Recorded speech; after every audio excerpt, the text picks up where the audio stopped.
Welcome to Randy's Old Time Radio Shows. Tonight, step into the world of Suspense, a series that mastered the art of keeping listeners guessing. From unexpected twists to chilling revelations, these stories have captivated audiences for decades. Keep your ears sharp and your senses alert.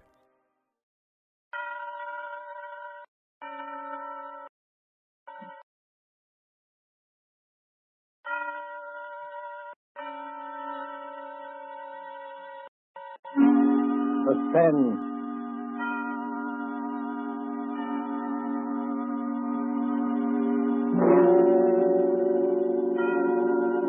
This is the Man in Black, here again to introduce Columbia's program, Suspense.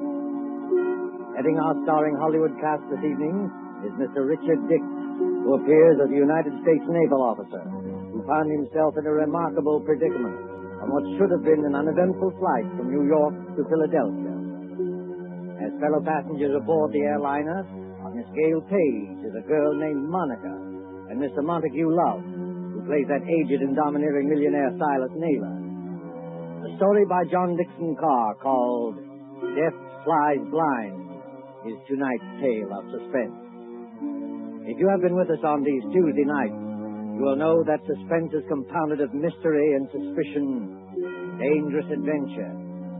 In this series are tales calculated to intrigue you, stir your nerves, to offer you a precarious situation, and then withhold the solution until the last possible moment. And so it is with Death Flies Blind and the performances of Richard Dix, Gail Page, Montague Love, and our other players, we again hope to keep you in suspense.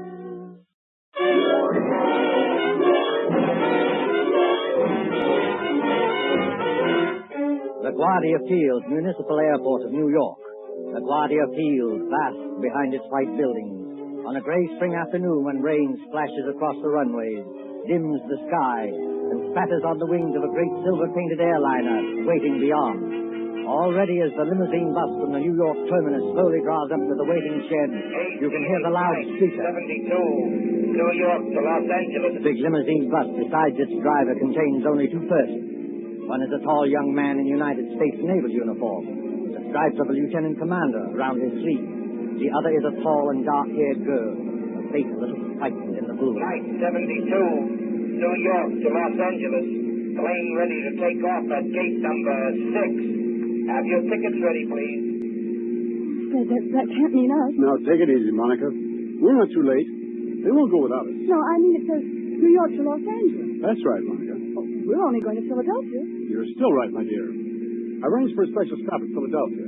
It won't take long, and then they go on non-stop from there. Say, that's just it. Who's going on from there? Oh, you'd be surprised. The airport bus must hold 20 people, but there's nobody in it except ourselves and the driver. Who's going on to Los Angeles or anywhere else? We're going to tell you about that, Monica. All right, miss. All right, sir. Up under that shed and out the door on the other side. Oh, got your tickets ready? Yes, I got them. All set, Monica? The rain is certainly coming down.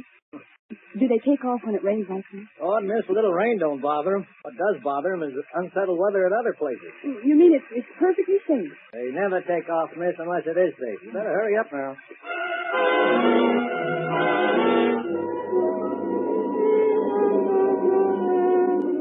There's the plane, Monica. Shall we run for it?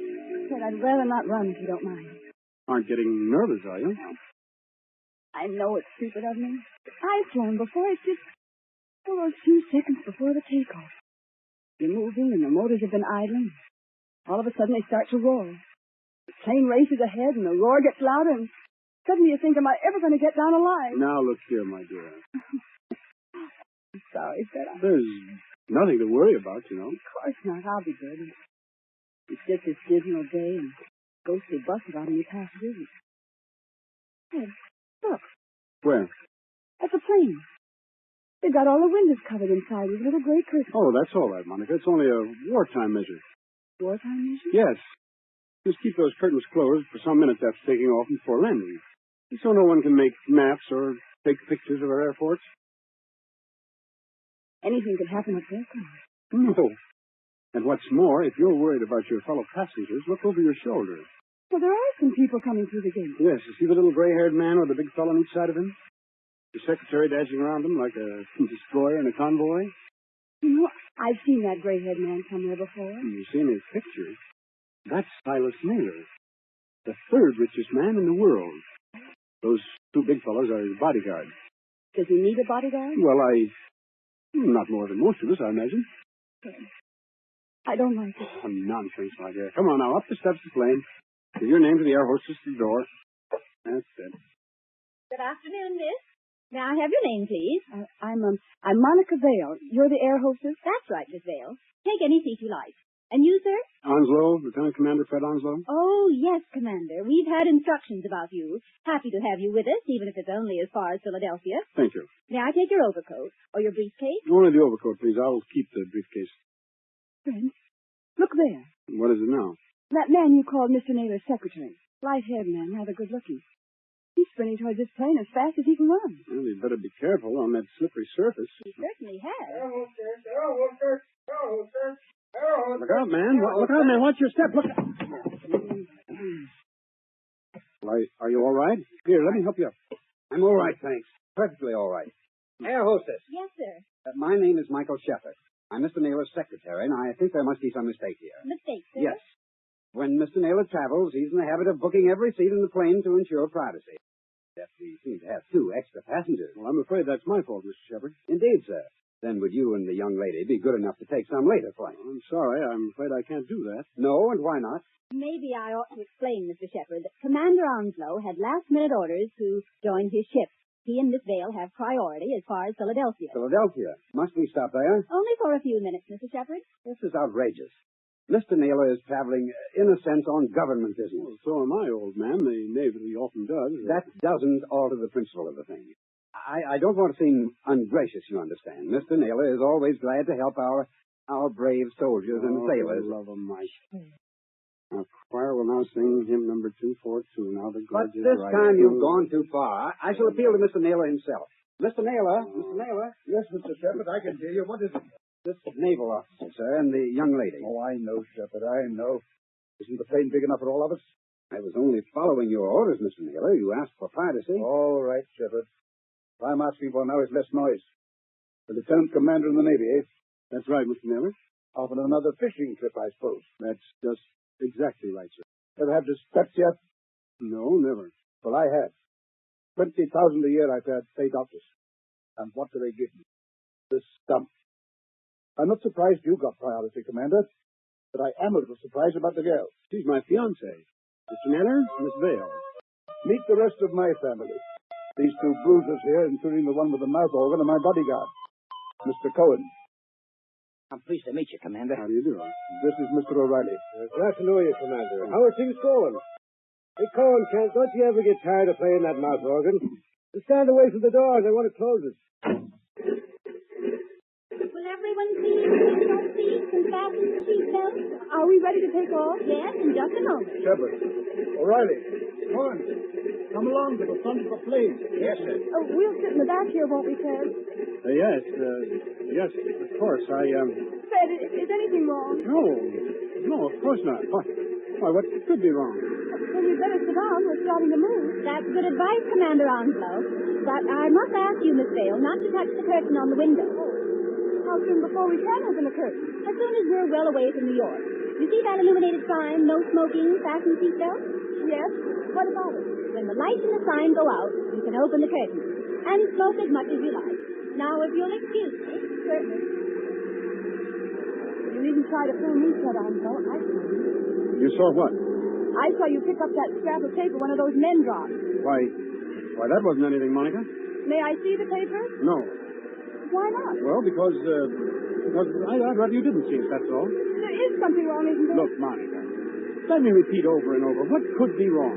Why, there's Silas Naylor, an internationally famous figure, with a group of trusted attendants. There's an ACA plane as safe and dependable as the old gray mare. All the same, All the same what? I wish I hadn't brought you along. I wish there was some kind of an emergency for it, like a train. We're on our way.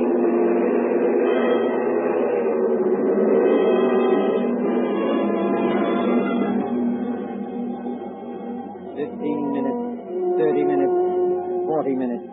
The great silver plane throbs against dead quiet. Warm and stuffy in the cabin despite the hissing ventilator. Dim white reading lamps shine down on a double row of cushioned chairs along one side and a single row of cushioned chairs along the other. Ahead above the closed door to the pilot's control cabin, the red glowing sign still warns against opening those curtains. Aft in the plane sits Commander Onslow, his eyes fixed on the clock under that illuminated sign.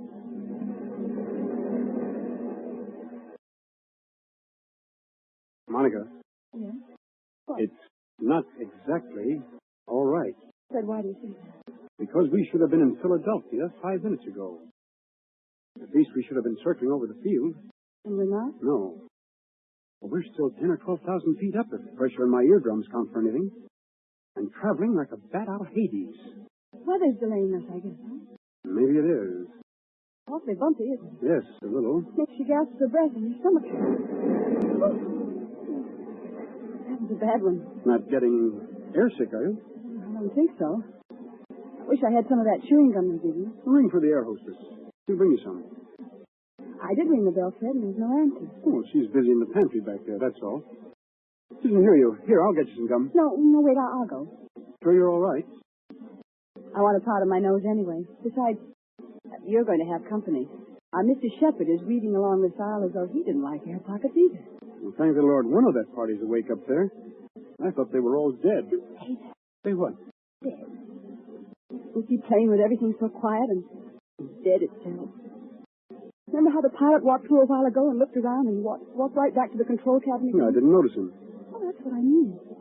It was like a ghost. I'll be right back. Hey, Commander Onslow. Yes, Mr. Shepard? Mind if I sit down? Not at all. Go ahead. Fact is, Commander, I want to apologize. Oh, that's all right. Forget it. I'm not such an ill-mannered guy as I must have sounded.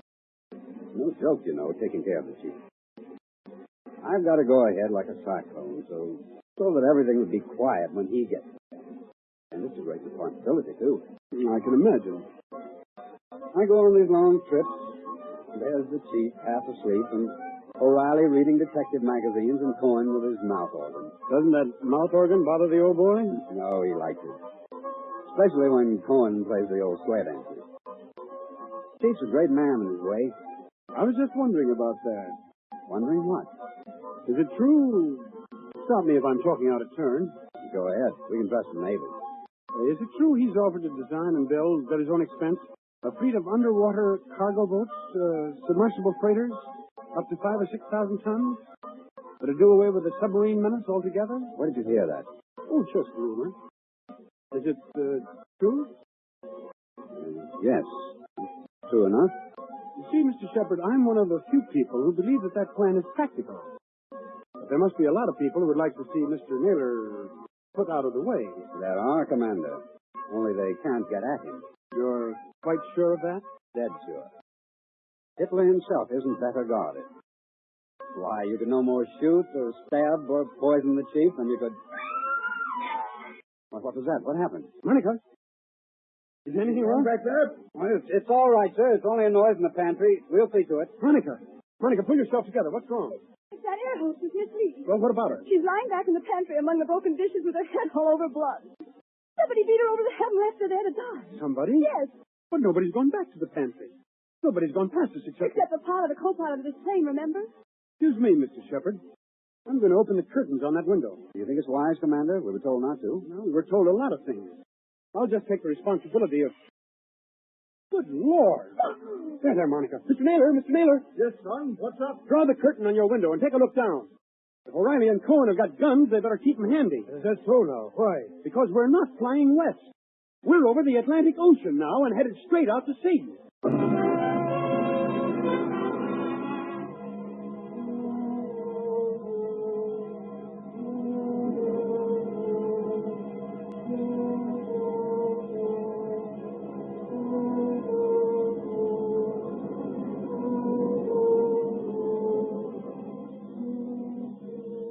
Gray waters, thin clouds. You must be miles and miles away from land. We are miles away from land. Does anybody here know anything about first aid? I do, Commander. I studied medicine in the old days. Then you better go back and look after the hostess. You join Mr. Naylor. Steady, mind. Oh, I'm all right. It's this horrible blind feeling, that's all. Air pocket, look out. See here, Commander. We're over the ocean. What the devil's going on here, Ed? You were being kidnapped, Mr. Naylor. That's my guess. Kidnapped, did you say? Ah, come off it, Commander. We ain't as dumb as that. The pilot and the co-pilot of this plane are fake. They've replaced the real officer. On a dark day like this, with their raincoat collars turned up, they could have gotten away with it. And hijacked us straight off the airfield. Is that it? Yes, I'm afraid so. Hostess must have spotted one of them and knocked her out. Now, what about the airport? Wouldn't they know a plane was missing? Oh, not until we failed to show up at Philadelphia. The pilot would report by aerial radio telephone about, 15 minutes out of New York. But after that, silence. Excuse me, Commander. You say these two fake pilots are still aboard? In that compartment there with the closed doors? Yes, that's right. Well, what are we waiting for, Corn? We'll get to work on them? You said it, Barney. Now, wait a minute, both of you. You wouldn't be trying to stop us, would you, Commander? The one thing we don't want is a gunfight 12,000 feet up. Can any of you fly a plane? No, not one of us. No, neither can I. So if anything happens to those two pilots, how are we going to get down? I see, young fellow. Well, what are you going to do? First of all, we'll try rapping on the door. Have your gun ready. You can count on that, sir. Fred, listen. Be quiet, Mike. Has this anything to do with the scrap of paper you picked up off the floor? What scrap of paper, Commander? Never mind, sir. Wait, this door, it's unlocked. Unlocked? Now, don't take any fool chances, young fellow. The way I always did when I was your age. Stand to one side when you open that door. Let Conan and O'Reilly take care of it. Good Lord. But the control cabin is empty. There's nobody at the controls. You mean we're flying without a pilot? Yes. See that stick move back and forth? As though a ghost had hold of it? Those crooks do. They set the automatic controls. It's a gyroscope attachment that keeps her steady. And then they must have bailed out. And what's going to happen to us? You see, Monica, the fact is... Go on, Fred. Tell me the truth. I'll know if you don't. Well, we'll go on until our gas runs out or until a storm hits us. Then we'll dive into the sea. It's as good a way of killing Mr. Naylor as any. I see, son. Have we got any chance at all? Frankly, I don't know. Wait till I get a look inside of that control cabin.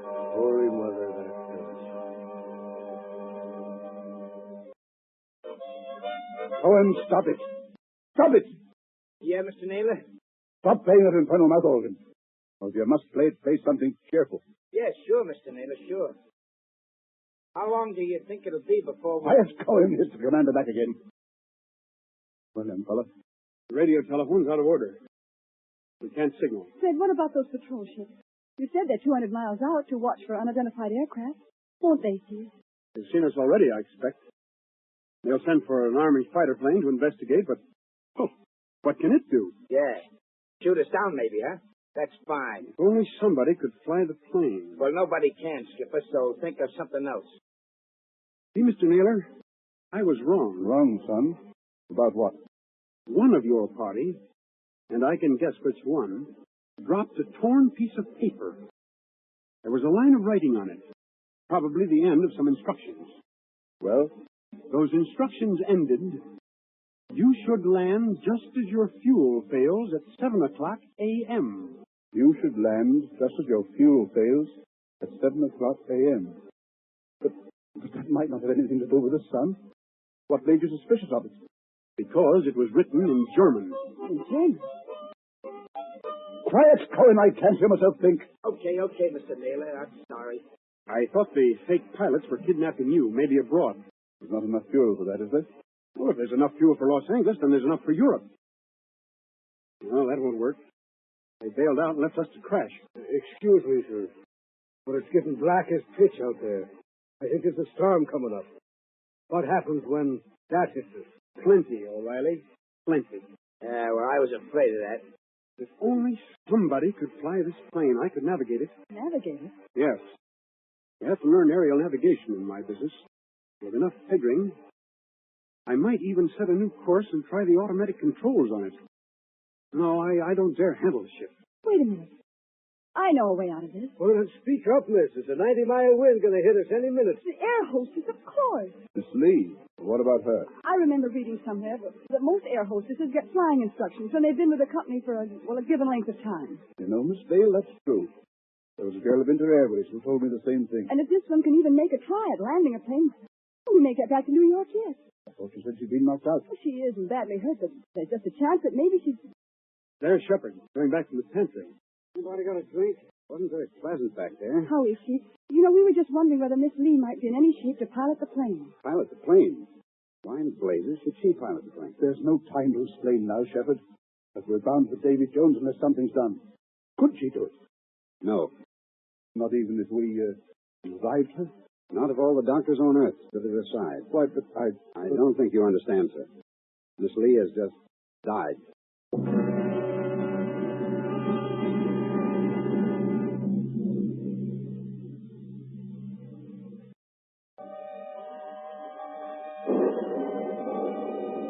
Dim singing of wind above the clouds, then storm with a white eye of lightning at the windows. Losing height, gaining it again, blown off her blind course, flung partway back again, always racing forward on a flight to nowhere. Late afternoon, evening, night, the steady throbbing of motors like a pulse beat inside the head. Towards morning, the storm dies away. In that dim cabin, there is exhaustion of nerves. The hands of the clock stand at 1:45 in the morning.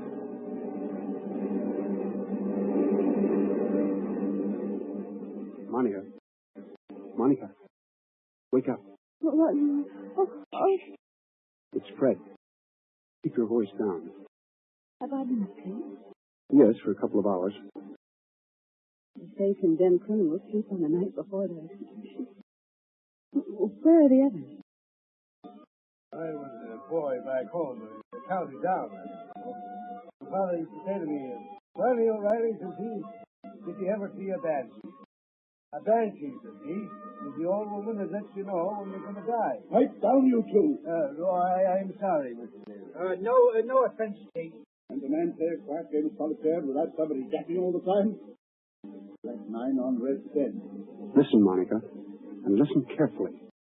My first idea was right after all. What are you talking about? There's somebody aboard this ship who can fly a plane. There is. I proved it by the automatic controls. Proved it how? If those controls had stayed as they originally were, the side winds would have blown us clear off our course. But we're still on our course. That shows that somebody's been sneaking in there and setting us right again when we do stray. And you I mean, we're headed for somewhere. We're being taken somewhere. But we may outwit this gentleman yet. Out with who? Is somebody sleepwalking back there? I'm sorry, Mr. Naylor. Monica's just waked up. None of us can feel very much like sleeping anyway. All right, son, I admit it. Come up here and join me, will you? With pleasure. I think myself a little twice in this card game, but I still can't make it come out. Oh, what's the use pretending anyway? We know we're in for it. It's this waiting the pitch. Yeah, that goes for all of us, Mr. Naylor. What I'm dreading is the minute when those motors choke and go dead, and we start whirling down, down, and down. What does it sound like, Commander, when motors conk out? I've never heard it, Mr. Naylor, but I imagine it sounds like... Listen. I imagine it sounds like that. We're losing height. I can feel it. Well, Cohen, I guess this is the payoff. Yeah, you said it. Look here, Mr. Naylor, we can't be out of fuel. Because it's too early. Look at the clock. It's only 5 minutes to 2 o'clock. I beg your pardon, old man. It's 5 minutes to 7 o'clock. 7 o'clock. Are you crazy? No. Haven't you forgotten the cross-ocean changes in time? By George, the Commander's right. European time is 5 hours ahead of our time. You don't believe me? Just notice that it's getting daylight outside. I was thinking of that message. You should land just as your fuel fails at 7 o'clock a.m. Stand perfectly still, all of you. Yeah, what's got into little Lord Fauntleroy? I'll show you what's got into me, my friend. Yes, I rather thought you would. I shall go into that control cabin. Follow me if you like. I shall sit down at the controls, and I shall bring this plane safely to the ground. Safely to the ground. Where? In Germany, of course. Germany? Don't pull a gun, Cohen. If you plug in, we're all done for. That is good advice, Mr. Cohen. I might add that we're getting closer to the ground every minute. For the love of... Do I take control? Yes, go ahead, but, we're following you. Follow by all means. All right. Let's get comfortable here. I take up my position, so. There's fog below. Can you see? Well enough, Miss Davis. Well enough. We must go down rather quickly. And I can't help if it's somewhat rough on your ears. You young swine, what's the idea? The idea, dear people, is to bring you and your plans for a submarine freighter to a country which will appreciate them. Then those two fake pilots? They were colleagues of mine. Unfortunately, if they had remained, your pug uglies would have started a gunfight, and none of us might have got here. Well? So they left by parachute. And I brought you safely without blood or toil into the boundaries of the Third Reich. You're going down too fast, man. Now take it easy. I am perfectly in command, thank you. Look out! The trees, Look out, they're coming man. straight up at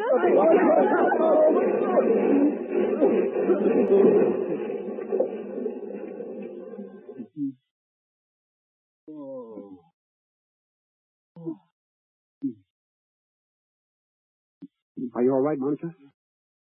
Are you all right? Yes. Oh, only a bit shaken up. We're all okay here, Skipper. Shall I give this guy the works now before they come to get us? No, don't shoot. Let him alone. That also is good advice. And now, my friends, my mission is ended. I stand up on the pilot's chair. I throw open this glass hatch. And to all Germany, to all the world, I cry. Dies ist das gestohlene Flugzeug im Begriff zu landen auf Feld Nummer 21. Heil Hitler! Well, strike me blind if it ain't another one. Yes, first Rudolph S. and all this bloke. What do you suppose they want over there? English. Why are you speaking English? Why, Coffee? It's an even habit we've got in this country. This isn't England. Oh, yes, it is. Better climb out of here and with your hands up. But it can't be. I followed the course laid down on those instruments. Unfortunately, old man, I altered our course last night. Keep back, Shepard, or you may get a bullet in the head yet. Your instructions were all right, but they didn't tell you about the 5 hours difference in time. When we got to the right navigation point, I let the fuel out of the tanks and made you think we were landing in Germany. You know, there's nothing like having a good Nazi for a taxi driver, is there?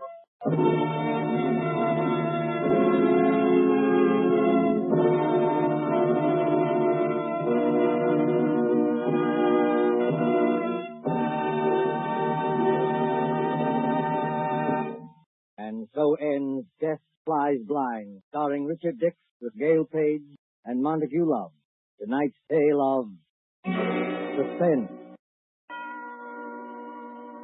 This is your narrator, the Man in Black, who conveys to you Columbia's invitation to spend this half hour in suspense with us again next Tuesday, same time, when Mr. Paul Lucas will star in the suspense play called Mr. Markham, Antique Dealer.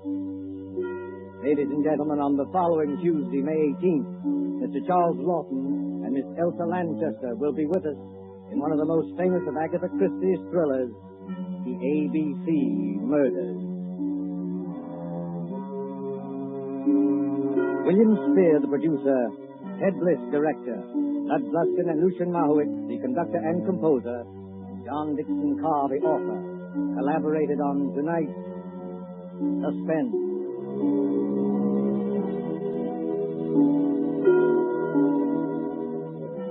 This is the Columbia Broadcasting System.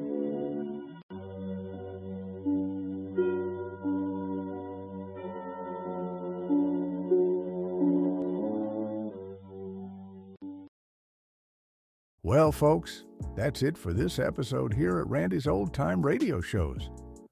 Before we wrap up, it's worth noting that Randy dedicates countless hours to restoring and editing every single show before it's uploaded for your listening pleasure. Our goal is to preserve these old-time radio treasures and make them sound as clear and warm as the day they were first broadcast. If you'd like to support his hard work and help keep these classic shows coming, any donation, big or small, is sincerely appreciated. You'll find donation links in the description below. Or if a QR code appears on your screen, simply point your phone's camera at it and follow the prompts. Randy sincerely thanks you in advance for helping keep these shows alive. Thanks for joining us, friends. Until next time, keep the memories warm and the stories close.